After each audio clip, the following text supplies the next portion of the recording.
Tingnan nyo naman, oh, napaka-creamy. Ang sarap-sarap tingnan. Na talaga namang nakakatakam. Hello mga kakusina! Ang recipe natin ngayon, gagawa tayo nitong tradisyonal na kakanin. At dito sa ating mixing bowl, ilagay lang natin ang 1 can ng cream-style corn. At ilagay na rin po natin ang ating gata. Fresh po ang gata na ginamit natin dito. At i-mix-mix lang po natin. At ilagay na rin natin ang ating condensed milk. Isang lata po yan. Para hindi na po tayo maglalagay pa ng asukal dahil matamis na po ang ating condensed milk. At ilagay na natin ang ating giniling na malagkit. At dahan-dahan lang po ang paglagay ng ating giniling na malagkit para ma-mix po natin siyang mabuti. Huwag po kayong mag-alala dahil wala pong problema kung ma-overmix man po natin ang ating mixture.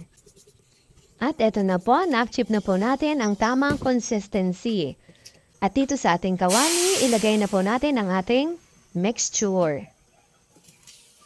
I-mix-mix lang po natin palagi para hindi dumikit sa ilalim at masunog. Mas maganda po kung may spatula po kayo para hindi kayo mahirapan sa paghalo. Luto na po ito pero hindi pa po ito ang tamang consistency na hinahanap po natin. At ayan na po, pwede na po natin ito hanguin.